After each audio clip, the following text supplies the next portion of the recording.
doing today. Welcome to today's recap. Today's Monday. Monday, the third week in April, and a blessing to come trade today, especially now that we're on the 90-day tariff news. Today was a little bit off today. I was like a little drained coming back from a week of not trading. I didn't backtest during that time. I only like get my mind off it. But I mean, happens to the best of us, and we should take breaks often because we don't want to make it seem like a job rather than we want to make it seem as a skill where we take time to relax and also understand all the things that we're doing wrong. So, what do I mean by that? Going back to your journal, trying to realize the things you made, see if you've gotten a hold of that mistake or you're not, or you're just writing for that sake. But I mean, it's all good.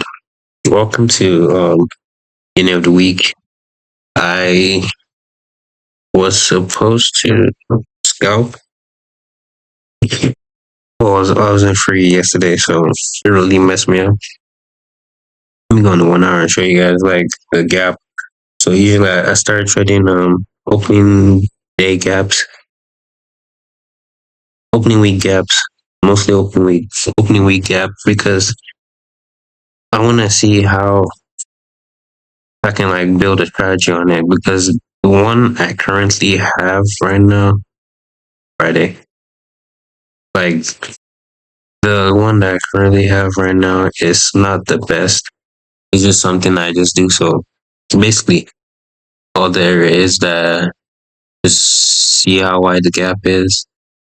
I see that the gap is about this size. I see that, okay, price opened around here. Then what do we see next? We see that price wants to come and go short. Why? Because we have a gap. We'll have to close the gap. That's the main priority. So I said that usually around like 5 to 6, market has a really high spread right here. So what I decided was that by 6, like around 5:45, we'll start looking at the charts and see if I can find an entry. So usually this week price, like you can see for yourself, like price closed before it was 6 or exactly by 6 o'clock. By 6 o'clock, we had this big bearish movement down. If I can see in 1 minute, that'll be great. If like there was a way for us to enter, I don't know because I wasn't on the charts.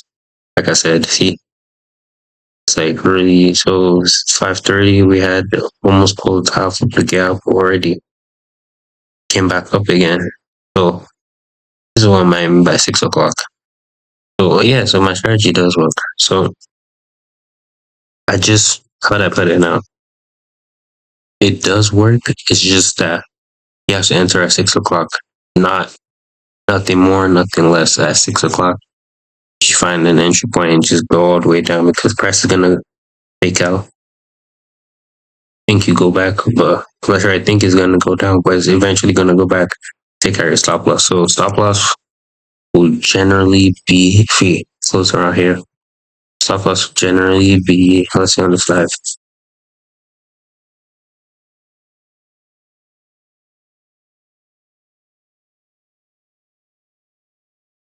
I'll put my stop loss around here.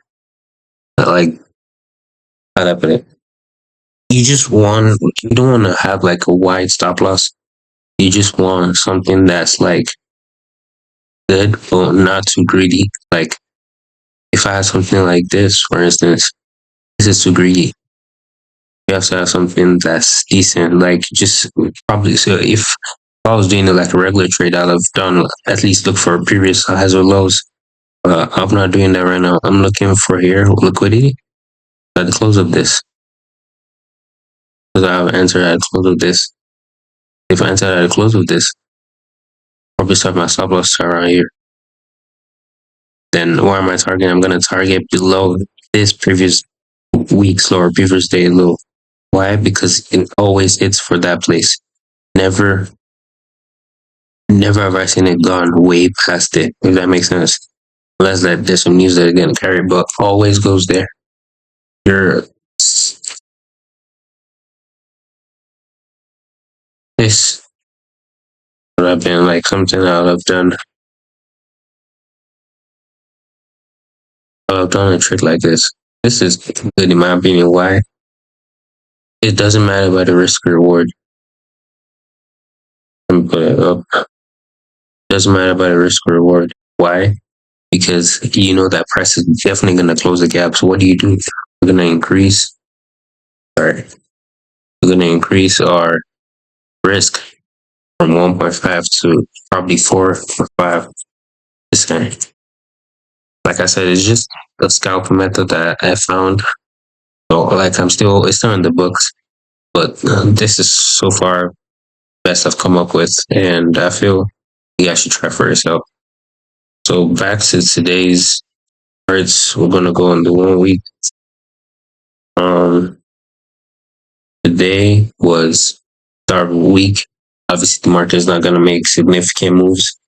We're just gonna keep on the move from last week because that's what we had the 90-day error break. Because as far as I'm concerned, we came from around September last year, went bearish, swept liquidity, and went all the way down, and we're going all the way back up to here. So we will have some retracements.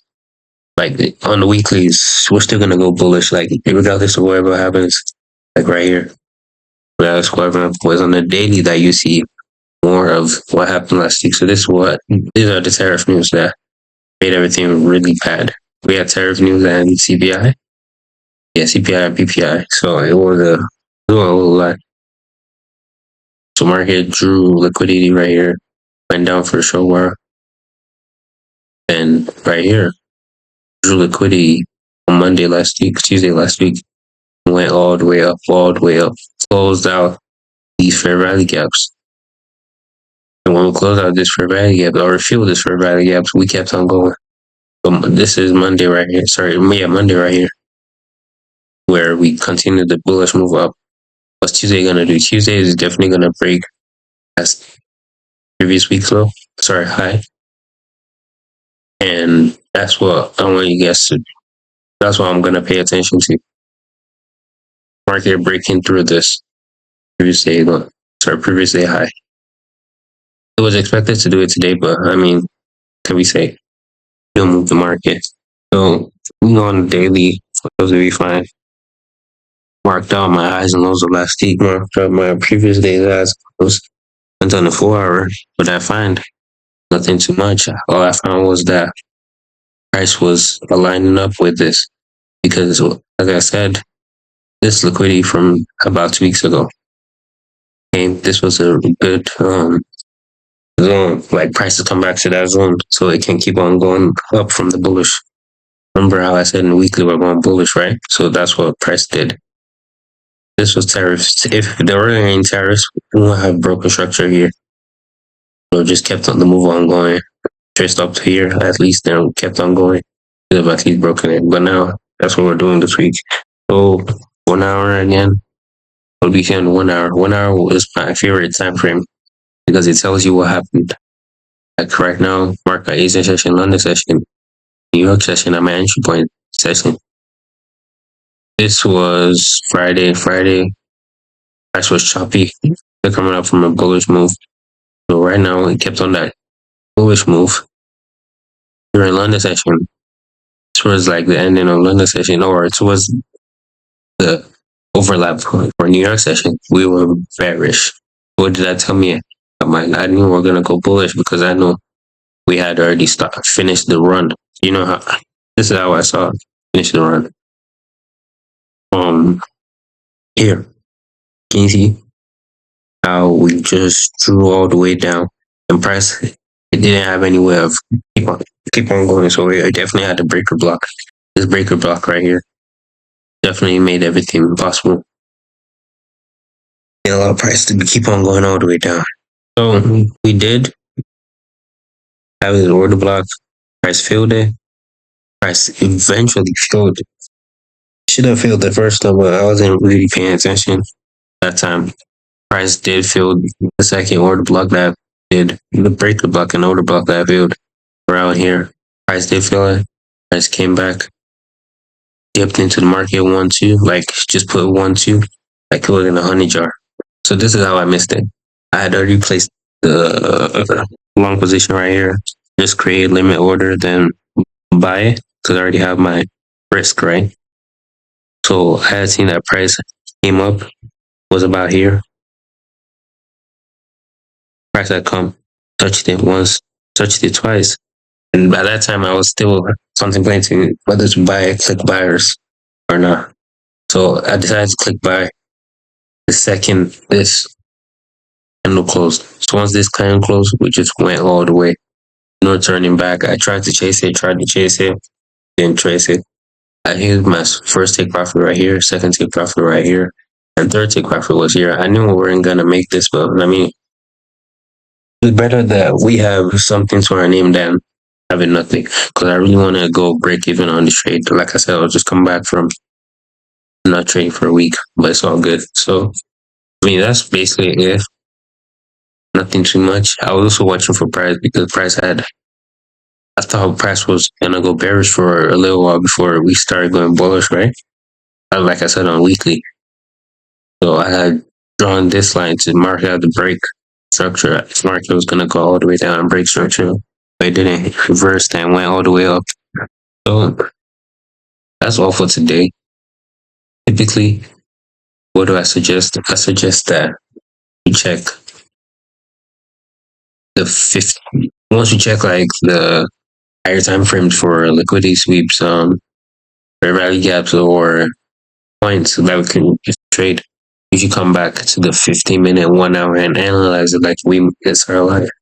That's the best way to see a huge change in our trading lifestyle. So I had taken the breaker block and order block of the previous bearish move that caused bearish to go down. That's why I did, and I used the magnetic profit. So that's what I learned from. But yeah, that's majorly it. Today's trading recap. We guys found this really, if I'll see you guys on the next one. Peace.